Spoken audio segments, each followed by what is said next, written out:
예수님의 부활을 근거로 우리는 기독교만이 참 정결하고 강력하게 복음을 전해줍니다. 21세기는 포스트 모더니즘 사회라고 말합니다.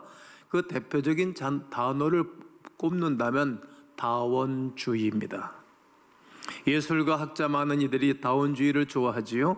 그래서 기독교만 참 구원의 진리라고 주장하는 것을 아주 못마땅하게 생각합니다. 기독교를 향해서 오만하다, 너무 고집스럽다, 독선적이다, 배타적이다, 영적 독재자다, 이런 갖가지 여러 말을 가지고 언어 폭력을 가합니다. 오늘날 다원주의는 많은 지성인들이 가진 생각의 흐름입니다. 그러므로 우리는 경계해야겠습니다. 이런 주장은 다 기만과 인간의 생각에 불과한 것입니다. 죽음의 끝을 본 자는 구원자로 섬길 수 없습니다. 예수 그리스도의 죽음을 이기고 부활한 사람은 이 세상에 그 어느도 없기 때문입니다. 고린도전서 15장 12절과 13절에 보면 그리스도께서 죽은 자 가운데서 다시 살아나셨다 전파되었거늘 너희 중에서 어떤 사람들은 어찌하여 죽은 자 가운데서 부활이 없다 하느냐. 만일 죽은 자의 부활이 없으면 그리스도도 다시 살아나지 못하셨으리라. 이 구원이 무엇입니까? 구원은 죽은 자가 살아나는 것. 구원은 죽은 자가 살아나서 그로 말미암아 다시 살아나는 것이 구원입니다. 죽음의 손에서 우리를 구원할 자가 이 세상에 누가 있겠습니까? 모든 사람들은 무덤을 가지고 있습니다. 그러나 예수 그리스도의 무덤은 빈 무덤, 살아나셨기 때문입니다. 그렇다면 우리는 죽음에서 구원할 구원자는 죽음을 정복하고 살아난 분이어야 합니다. 하나님께서 성경을 통해 분명히 말씀하십니다. 예수 그리스도만이 죽은 자 가운데서 다시 부활하신 위대한 하나님의 아들이시라고 말이죠. 히브리 기자는 2장 14절과 15절에서 자녀들은 혈과 육에 속하였음에 그도 또한 같은 모양으로 혈과 육을 함께 지니심은 죽음을 통하여 죽음의 세력을 잡은 자 곧 마귀를 멸하시며 또 죽기를 무서함으로 한평생 매어 종로로 타는 모든 자들을 놓아 주려 하심이니 예수 그리스도는 죽음의 세력을 잡은 자 곧 마귀를 멸하시며 곧 죽기를 무서워함으로 한평생 매어 종로를 타는 모든 자들을 놓아주려 함이라 말씀하십니다. 죽음에 매여 종로로 타는 사람들을 놓아주려 함이라. 예수를 잘 믿는 사람은 죽음에 대해서 자유하고 죽음을 무서워하지 않습니다. 우리는 죽음을 이기시고 죽음 가운데 건져내신 예수 그리스도를 믿습니다. 그러기에 그리스도인의 죽음은 두려움과 슬픔이 아니라 영원한 생명으로 이어지기에 기독교인들의 슬픔은 그저 세상처럼 사람들처럼 슬퍼하지 않습니다. 그러므로 예수 그리스도를 소개하고 전파하는 기독교만이 참 진리요 참 종교임이며 구원의 길입니다. 예수 그리스도의 부활은 너무나 중요합니다. 사랑하는 성도 여러분, 부활주일 아침에 우리는 이렇게 결단하고 고백하면 좋겠습니다. 이를 통해 내가 부활신앙으로 어떻게 신앙생활을 해야 될 것인지를 살펴보셔야 할 것입니다. 예수님의 부활을 철저하게 믿어야 합니다. 예수님께서 정성을 다해 예배드리는 성도 가운데 예수님의 부활을 믿지 않는 사람은 아마 한 사람도 없을 것입니다. 그러나 좀 더 깊이 들어가면 마음이 아닌 머리로만 믿는 사람들도 있습니다. 교리로서 예수님의 부활을 고백하지만 그 사람의 삶과 생각과 인격을 좌우할 만큼 능력 있는 고백이 되지를 못합니다. 그래서 믿는 것 같긴 한데 사실 믿지 않는 사람들이 있습니다. 만약 그런 사람이 바로 나 자신이라면 마음속에 소모있는 의심을 완전히 털어내야 합니다. 우리가 예수님의 부활을 철저하게 믿기 위해 하나님의 말씀을 주목하셔야 합니다. 말씀은 예수 그리스도의 부활을 전복격하고 증언하는 사람들로 하여금 기록이 된 것입니다. 우리가 읽은 본문만 봐도 놀라운 사실이 있습니다. 예수님이 죽으시고 장사된 지 사흘째 되는 이른 아침 새벽, 무덤 앞에서 일어난 사건이 오늘 본문 16장에서 기록되어져 있습니다. 그런데 여기에 등장인물 가운데 예수님의 부활을 기대한 사람이 한 명도 없습니다. 신기한 일입니다. 놀라운 일입니다. 3년 반 동안이나 그 엄청난 사랑과 돌봄을 받았음에도 불구하고 믿지 않았다는 겁니다. 예수님의 부활을 믿은 사람이 단 1명도 없습니다. 평소 예수님께서 내가 죽은 자 가운데서 다시 살아날 것이라고 수없이 말씀을 하셨는데도 말이지요, 정작 그 말씀을 기억하고 사흘째 되던 날 아침 일찍 무덤 앞에서 서성거린 제자, 남정네들은 한 사람도 없었습니다. 이 본문에서 예수님의 부활을 기대하지도 믿지도 않았던 사람, 나중에 이를 알고도 믿으려 하지 않던 사람들이 오늘 본문에 등장합니다. 우리는 이 사실을 주목해야 됩니다. 다른 복음서의 기록도 마찬가지입니다.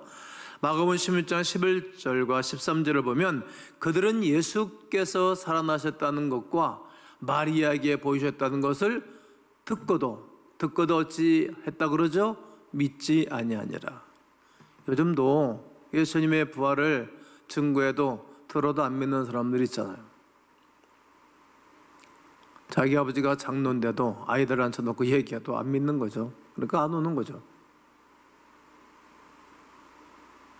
또 뭐 목사들 딸들도 그런 애들이 있다고 하더라고요. 우리 아이들은 다만 안 그러니까 참 그것만큼은 제가 교육을 잘 시키지 않나 생각해 봅니다. 듣고도 안 믿는다는 거예요. 또 두 사람이 가서 남은 제자들에게 알렸으되 역시 믿지 아니하니라. 제자들이 가서 다른 제자들에게 말해도 안 믿는 거예요. 아니 하루 이틀 같이 산 것도 아닌데 3년여 동안이나 같이 살았는데도 제자들이 말해도 역시 믿지 아니했다. 역시 그래, 다 믿지 않았다는 거죠. 여자들이 가서 예수님이 살아나셨다고 하자 그 말을 들은 사람들이 듣고도 믿지 않았습니다. 엠마오로 가던 두 제자가 예수님 만난 이후에 예루살렘으로 돌아와 예수님이 부활하셨다고 외쳤지만 역시 믿지 않았습니다. 나중에 예수 그리스도께서 제자들이 있는 방에 나타나셨을 때 가장 먼저 하신 말씀이 무슨 말씀이십니까? 예수님의 부활을 믿지 않았기 때문에 그들의 믿음 없는 것과 마음이 완악하는 것을 보시고 책망하셨어요. 믿음이 없는 것과 마음의 완악함. 왜 예수를 안 믿습니까? 믿음이 없어서 안 믿고 마음이 완악하기 때문에 믿지 않는 것입니다. 14절 읽어볼까요? 그 후에 11제자가 음식 먹을 때 예수께서 그들에게 나타나서 그들의 믿음 없는 것과 마음이 완악한 것을 모아지니 꾸짖으시니 이는 자기가 살아난 것을 본 자들의 말을 믿지 아니함이로라. 역시 당신이 살아난 것을 본 제자들이 가서 말해도 믿지 아니했고 여인들이 가서 말을 해도 믿지 않았다는 말이 되겠습니다. 우리 가운데 아직도 부활에 대해 회의적인 분이 있다면 예수님의 부활을 목격하고 기록한 사람들을 그들의 기록을 정직한 마음으로 한번 대해보십시오. 우리 주변에 전혀 예수님 믿지 않을 것 같은 사람들이 예수님 믿고 변한 사람들의 이야기에 한번 귀를 기울여봐야 되지 않겠습니까? 이것은 우리가 믿도록 설득하고 기록해 놓은 것이 아닙니다. 정작 자신들도 믿지 않았는데 부활의 놀라운 사건이 일어났다고 증언하고 있는 것뿐입니다. 사실을 믿지 않을 수 없습니다. 예수님이 누우셨던 무덤이 비어있다는 사실을 봐도 역시 그렇습니다. 빈 무덤을 설명할 길이 없습니다. 그래서 정치인들은 예수님의 제자들이 예수님을 훔쳐갔다, 시신을 훔쳐갔다 이렇게 말을 하는 거예요. 그리고 병사들을 보초병을 세워놓고 지켰습니다. 봉인까지 하고 말이죠. 안 믿었다는 거예요. 만일 시체를 훔쳐갔다면 기필코 찾아냈을 것 아니겠습니까? 그뿐만 아니라 예수님이 부활하셔서 몇몇 사람들을 직접 만나 주셨습니다. 여러분, 우리 교회도 많은 분들이 직접 예수님 만난 이야기, 또 그분이 하셨던 말씀들 말하지 않습니까? 저도 가끔 설교 시간에 주님이 나를 찾아오셨던 이야기, 또 나에게 말씀하셨던 말씀들을, 비전들을 말할 때가 있지 않습니까? 말하는 것입니다. 결국 십자가에 예수님을 못 박아 죽인 자들은 부활의 사실 앞에 침묵하고 말았습니다. 예루살렘을 누비며 예수님의 부활을 외치는 제자들의 소리에 잠잠하고 있습니다. 예수님의 제자들의 부활 소리를 듣고 난 다음에 악감정이 있어서 그들을 죽인 사람들이 있는가 하면 그들을 무시한 사람들이 있고 그들의 말을 들은 사람들이 있습니다. 지금도 똑같습니다. 무시하는 사람들, 거부하는 사람들, 방해하는 사람들, 믿는 사람들이 완전히 나눠지는 것입니다. 예수 그리스도의 십자가 못 박아 죽인 예수를 예루살렘의 예수의 부활을 외치며 이를 믿는 거룩한 성도들로 말미암아 교회가 시작된 것입니다. 교회는 부활의 주를 만난 사람들로 하여금 시작되는 것입니다. 만약 부활이 거짓말이라면 어찌 그 거짓을 믿고 수천 수만 명이 예수 그리스도를 믿겠다는 말입니까? 어찌 주님을 찬양할 수 있겠습니까? 이처럼 부활 사건은 꾸며낸 이야기는 아닙니다. 기독교의 전설 또한 아닙니다. 그러므로 우리는 철저하게 예수 그리스도의 부활을 받아들이고 믿음이 좋아지시기를 주의 이름으로 축원합니다. 축원합니다. 아담에서 모든 이가 죽은 것 같이 예수 그리스도의 부활하심으로 그 안에서 우리 모든 사람이 부활에 참여하고 부활에 동참하게 되는 것입니다. 예수님의 부활이 곧 나의 부활입니다. 한번 따라해 볼까요? 예수님의 부활이 곧 나의 부활이다.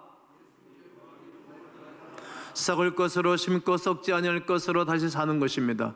욕된 것으로 심고 영광스러운 것으로 다시 사는 것입니다. 이것이 부활의 놀라운 축복입니다. 이런 믿음으로 우리의 삶에 선한 영향력을 미치게 되는 것입니다.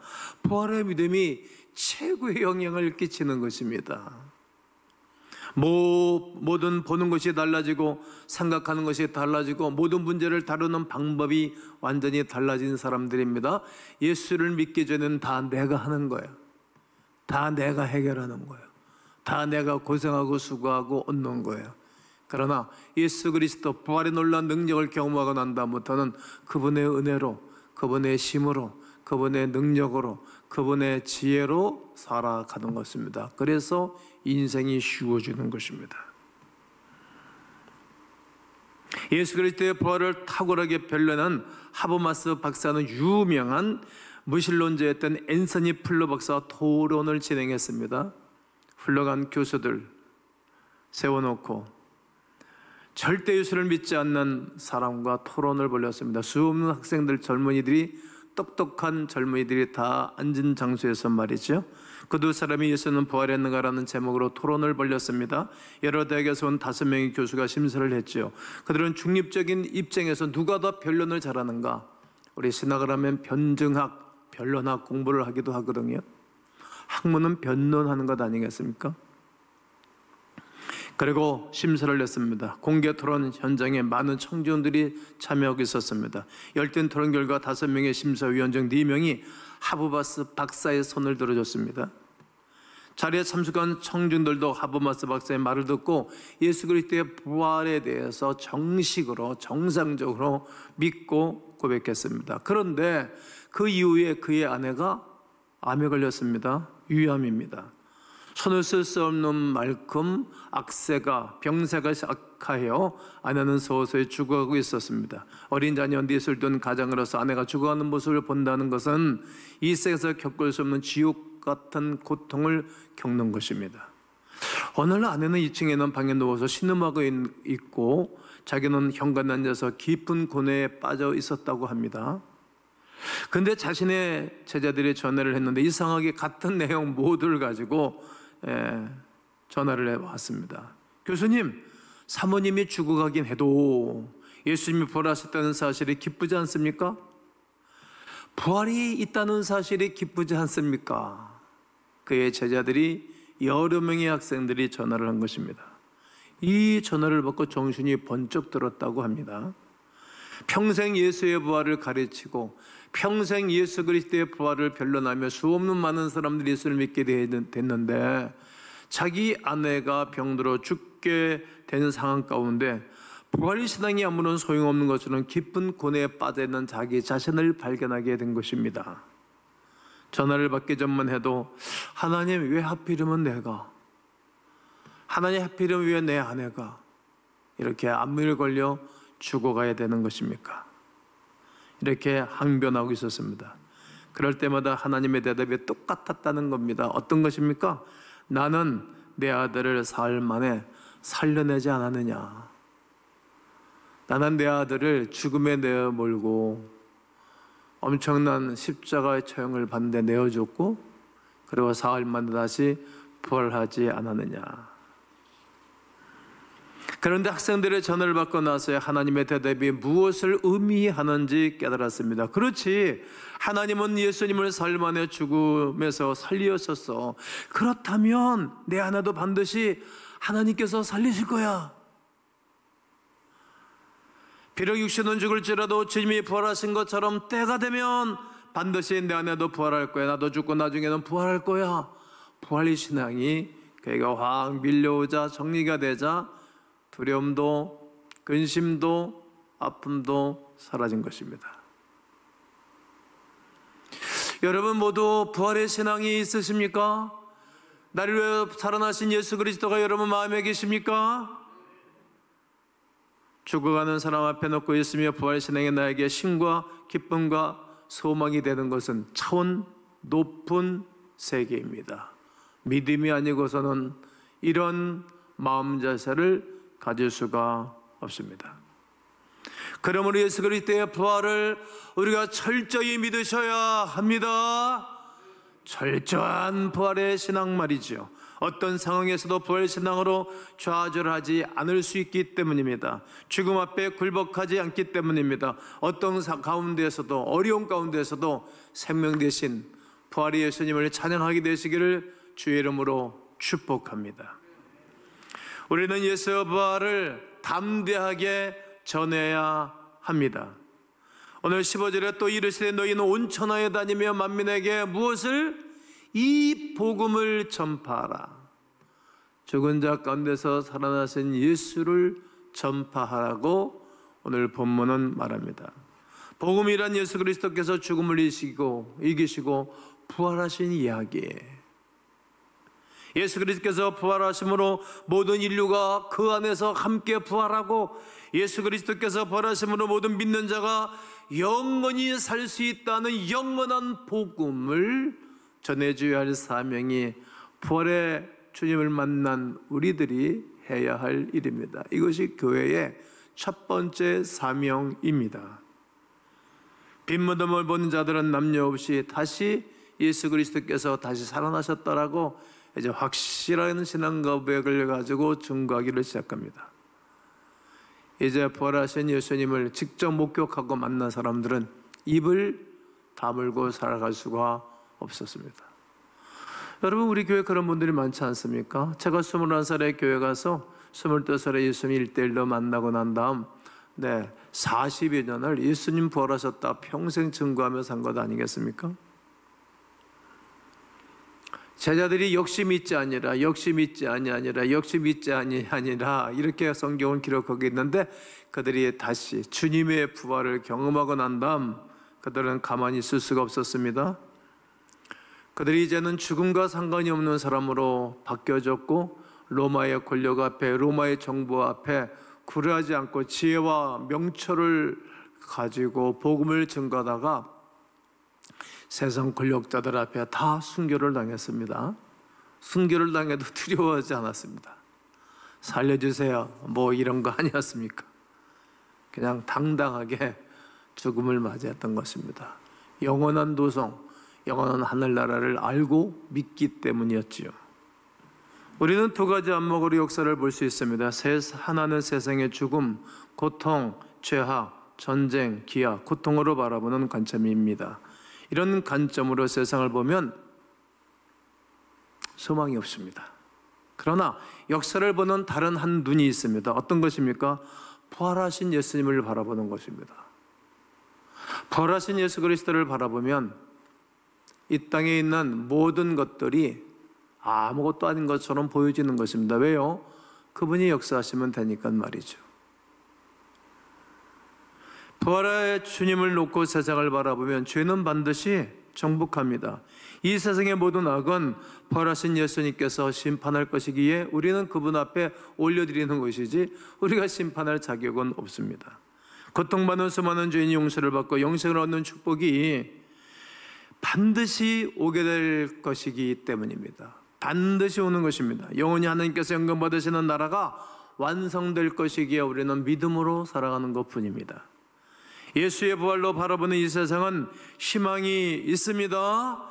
예수 그리스도만이 희망이요 예수 그리스도만이 소망이기 때문입니다. 그러므로 이 부활의 주님을 교회가, 우리 모두가 열심히 증거해야 할 사명은 우리의 목입니다. 그리고 부활하신 주님과 함께 늘 동행을 원내야 합니다. 내가 원하는 것 한 가지, 주님을 원하는 것입니다. 예수 그리스도는 살아계십니다. 그러므로 우리와 동행해 주시기를 기뻐해 주시는 것입니다. 여러분, 나이가 먹으면 자녀들과 함께 살고 싶어 하지 않습니까? 자녀들 근처로 이사를 가기도 하고 자녀들이 집 근처로, 부모 집 근처로 이사 오기도 합니다. 왜 그럽니까? 동행하고 싶은 것 아니겠어요?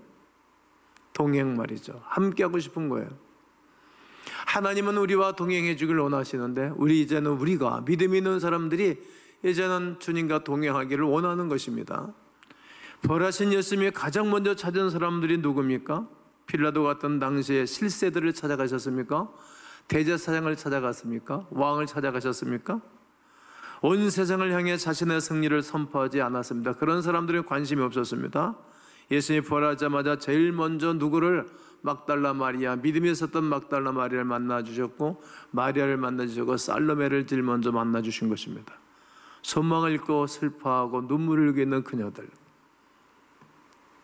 이게 자기들밖에 모르는 남정네들, 이성주의자들, 고집스러운 사람들, 그렇게 많은 혜택을 받고 살았지만, 엄청난 복을 받았지만 다 옛날로 다 돌아가 버렸습니다. 그러나 부활의 신앙과 부활의 소망을 가지고 예수 무덤에 오지를 않았어요. 여인들이 아파하고 슬퍼했어요. 그 여인들에게 부활의 주님이 제일 먼저 만나주셨다는 거예요. 제가 교인들을 쭉 살펴보고 이렇게 하나님의 거룩한 은혜를 바라보면 눈물 흘리는 자들에게 주님이 만나주셨는데, 왜 만나주시는 것인가 하면 그들은 간절하잖아요. 소망이 예수님밖에 없어요. 누구한테 기댈 사람이 없어요. 누구한테 원하는 사람들이 없어요. 도와줄 사람이 없어요. 그런 사람들에게 주님이 제일 먼저 찾아가 주시는 거예요. 제가 수없는 목사들을 만나잖아요. 제가 아는 목사님들은 엄청나게 많아요. 무릎 꿇고 울면서 간과하는 목사님들에게 주님이 어느 손을 얹어주시고 쓰시는 것이지, 누리고 있는 사람들에게 주님이 쓰시고 기름 부으시지를 않으신다는 사실을 내가 알았어요. 울고 있는 자에게 제일 먼저 찾아가셨다는 사실입니다. 오늘 9절과 10절에 보면 예수께서 안식구 첫날 이른 아침에 살아나신 후 전에 7 귀신 쫓아내어 주신 막달라 마리아에게 먼저 보내주시고, 귀신 들어갔던 여자, 여러분, 귀신 들렸던 여인, 항상 그에게는 수식어가 붙는 여인 아니겠습니까? 죽었다가 살아난 사람, 고생했던 사람에게 제일 먼저 찾아가죠. 그 여자가 제일 슬퍼했다는, 이렇게 보는 거예요. 자기가 귀신 들려서 집안에서도 자기를 무시하고 내놓았던 여자, 예수님이 치료해 주셨었는데 그 예수님을 사람들이 진짜 못 박혀 죽였고 목에 가둬버렸으니까 제일 슬퍼했지 않았겠어요? 제일 먼저 찾아가 주셨어요. 마리아에게 가서 예수와 함께 하던 사람들이 슬퍼하며 울고 있는 중에 이 일을 알림해 부활의 주님은 그녀들의 눈물을 보셨습니다. 슬퍼하는 여인, 세상으로부터 버림받은 여인, 아무 소망이 없고 힘들어 어렵고 살아가는 사람들에게 제일 먼저 보이셨습니다. 그를 만나신 분이 부활의 주님이십니다. 예수님 문을 걸어 잠그고 눈물 흘리며 통곡하고 있는 제자들에게 찾아오셨습니다. 소망 없이 하루하루를 보내고 있는 그들에게 제일 먼저 찾아가셔서 우리 주님이 위로하고 격려하셨습니다.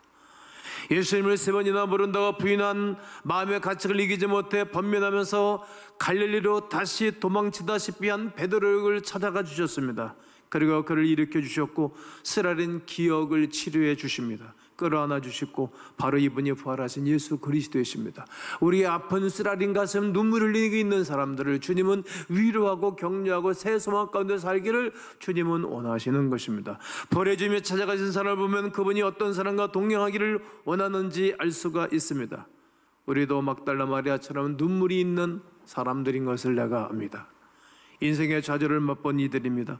인생의 무서운 시련 앞에 고통하고 있는 사람들이었습니다. 내 힘으로 일어날 수 있는 힘이 없어 주저앉아 있을 때가 많은 사람들입니다. 우리도 제자들처럼 어떻게 보면 실패한 사람들일 수 있습니다. 어떤 면에서는 믿었던 것이 다 날아가 버린 허무함을 느끼고 좌절 가운데 있는 이들도 있으면 어쩌면 있을 수 있습니다. 이럴 때 부활의 주님이 찾아오시는 것입니다. 늘 그러셨어요. 제가 아주 기쁜 즐거운 시간에 주님이 오셔서 나에게 좌종하셨던 분이 아니라 내가 힘들었을 때 그때마다 주님은 위변하지 않았습니다. 약할 때, 실패할 때, 주저앉았을 때 늘 주님이 찾아오시는 것입니다. 바로 부활의 주님이 그렇게 오시는 것입니다. 오늘 우리 주님이 나는 여러분들을 찾아오는 귀한 부활주일이 되시기를 주님의 이름으로 소원합니다. 결론을 내려보도록 하겠습니다. 나는 여러분과 제가 예수 그리스도의 부활을 철저히 믿으셨으면 좋겠습니다. 그렇게 믿으시지요? 그렇게 고백하시지요? 예수님의 부활이 나의 부활로 되어야 합니다. 예수님의 부활을 담대히 전해야겠지요? 가까운 가족, 우리 오이커스들에게 내가 내 생활 반경에 있는 모든 분들에게 말이죠. 이 세상 소망 없이 사는 분들에게 예수 그리스도의 부활의 소망을 전해주셔야 할 것입니다. 부활하신 예수님과 날마다 동행해야겠지요? 그러면 못할 일이 없고 안 될 일이 없고 힘들 일이 없을 것입니다. 눈 열어, 귀 열어, 마음 열려 내 부활이 되셔야 됩니다. 난 오늘 우리 주님이 여러분을 찾아오셔서 손을 얹으시고 또다시 격려하고 힘을 얻게 하시는 하나님의 거룩한 은혜가 있게 되시기를 주 예수 그리스도의 이름으로 축원합니다.